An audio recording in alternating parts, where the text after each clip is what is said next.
Nagkabanggaan ng e-bike at e-trike sa isang intersection sa Imus, Cavite. Sumemplang ang dalawang sasakyan na tumilapo ng mga sakay nito. Tumama pa sa steel barricade ang isang sakay ng e-bike pero nakatayo rin kalaunan. Nasusunog ang isang residential area sa barangay San Isidro sa Parañaque City. May live report si Katrina Son. Katrina? Ato, Maki, umabot nga sa ika-4 na alarma ang sunog na sumiklaba dito sa lungsod ng Parañaque mag-aalas 7 ng gabi kanina. Naglalagablab na apoy na sinabayan pa ng makapal na usok. Ganito ang naging sitwasyon sa sunog na sumiklab sa Scotland Topland sa barangay San Isidro, Parañaque City sa boundary ng Las Piñas at Parañaque mag-aalas 7 ng gabi kanina. Umabot ito sa 4th alarm 7:25 ng gabi. Ayon sa mga residente, nagulat na lang daw sila nang may biglang narinig sila na malakas na putok. Sinundan na raw ito ng malaking apoy na mabilis kumalat. Base sa BFP, mabilis daw na kumalat ang apoy dahil gawa sa light materials ang mga bahay. Nahirapan din daw silang apulahin ang apoy dahil dito. Malakas din daw ang hangin kaya naman mas kumalat umano ang apoy. Mahirap apulahin gawa ng pag-responde namin. Talagang sobrang laki na nung pagdating namin. Wala, kahit nga panty namin, wala. Tira, ito nga no, nanghiram na nga lang kami. Wala, machinilas oh. Paglabas yung malaki na yung apoy. O malaki na pa, naputukan na eh. Wala po kahit gatas, bibiron, wala po maisalba. Wala po talaga.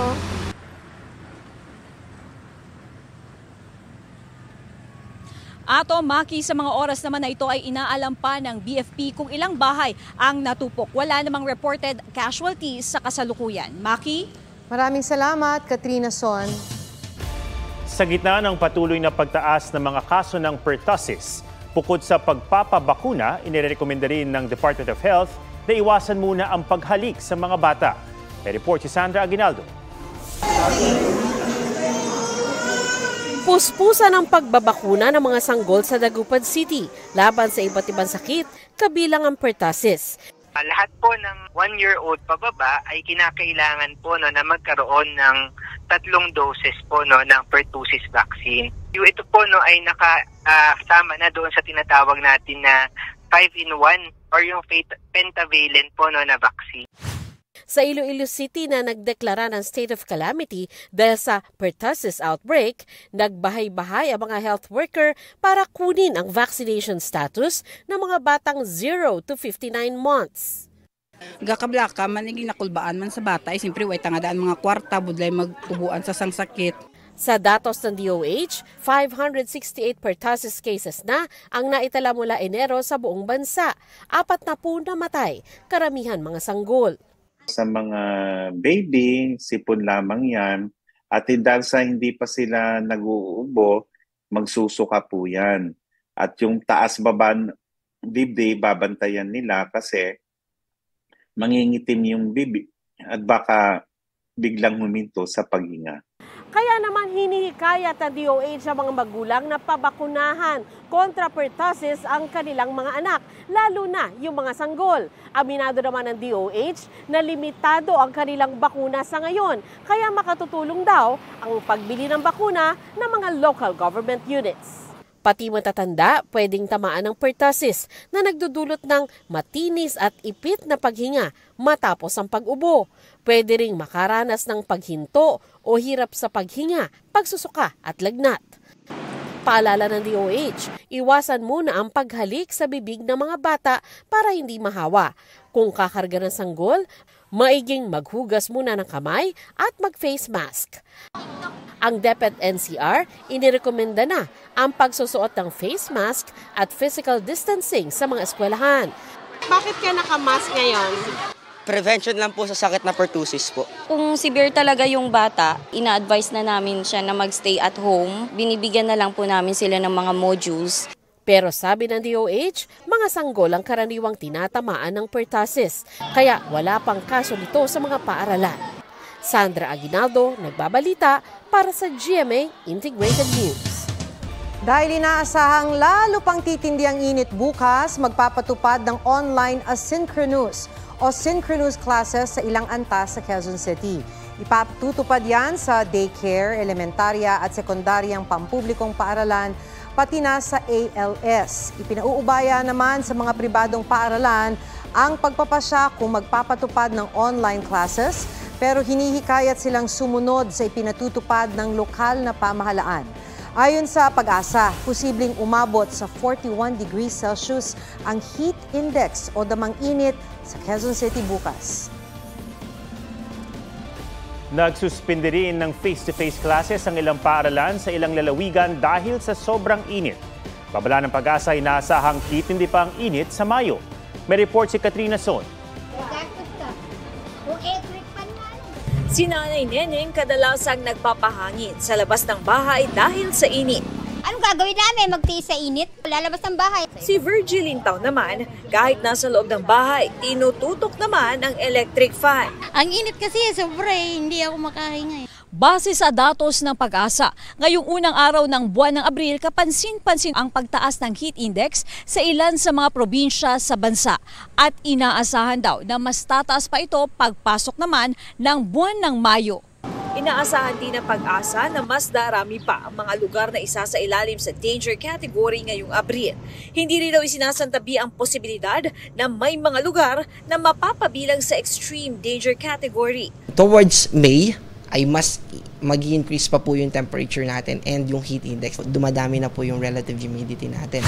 Bukod sa Metro Manila, binabantayan din ng Pag-asa ang ilang mabababang lugar dahil dito mas tumataas ang heat index tulad ng Tuguegarao, Cagayan, Dagupan at Northern Samar. Sa tindi naman ang init sa Cebu City, nagdeklara na ng crisis sa tubig. 28 barangay na ang isinailalim sa state of calamity dahil sa epekto ng El Nino. Dagdag pahirap din ang matinding init sa pag-aaral ng mga estudyante.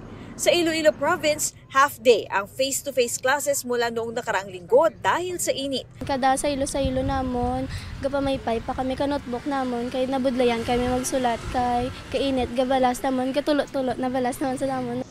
Pero sa Dumangas, Iloilo, suspendido na talaga ang in-person classes sa elementary level.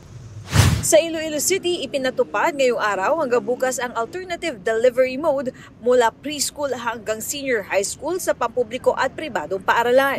Sa Rojas City sa Capiz, suspendido rin ang in-person classes. Sa Western Mindanao State University, may nahimatay pang estudyante dahil na-dehydrate. Ipinatutupad doon ngayon ang synchronous classes. Kung kayo po ay nakaka-experience ng extreme heat sa inyong lokalidad, nasa sa inyo po ang kapangyarihan po para i-shift ang inyong face-to-face classes to online classes. Paalala ng Department of Health, dalasan ang pag-inom ng tubig. Mapapansin din naman yon na talagang kayo ay mamalagi na sa panganib kasi namumula na yung balat nyo, nababawasan na yung pawis at may hinihimatay pa kaya nagkakaroon ng muscle cramp. Maaring ikamatay po ang heat stroke. Katrina Son, nagbabalita para sa GMA Integrated News. Special guest sa kani-kanilang vlog, sina Barbie Forteza at Kim Chiu. Ang kanilang kwentuhan at kulitan sa report ni Nelson Canlas. Pride and honor. Yeah. Ano yung pinakamasakit? Romantic breakup or friendship breakup? Sa'yo, girl! Ang tagal ng pause. Nakakainis. Tawanan at intriga overload ang crossover guestings ni na Barbie Forteza at Kim Chiu sa kani-kanilang YouTube channels. Mabilis ako mag-move on. Ikaw ba? Oo, mabilis ako mag-move on. Ay, ano ba yun?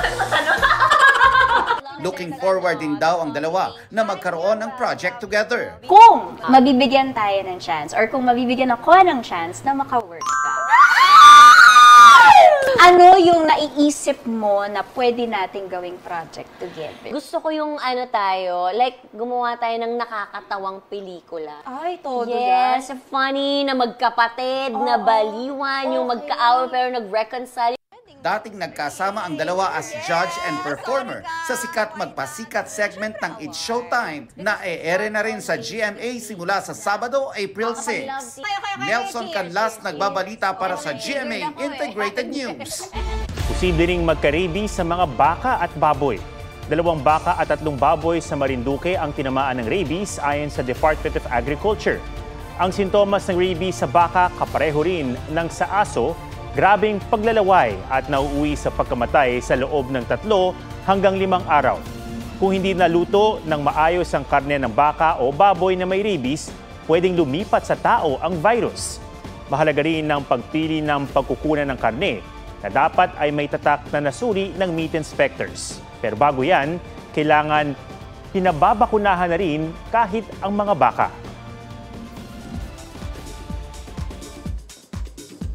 Bahagi na ng Sparkle family ang dating Momo Land member na si Nancy McDonnie. May report si Aubrey Carampel.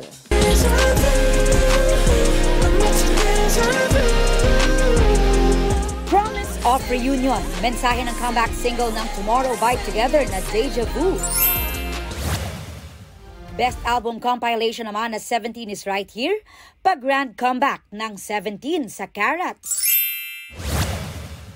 Never before seen photos sa wedding ng crash landing on new stars, Son Ye-jin at Hyunbin, trending. South Korean leading men Kim In-gyu at Song Kang nagpaalam na sa fans para sa kanilang military enlistment. Annyeong Sparkle, see you soon. Dating member ng Momo Land na si Nancy McDonnie, bahagi na ng Sparkle family. Aubrey Carampel nagbabalita para sa GMA Integrated News.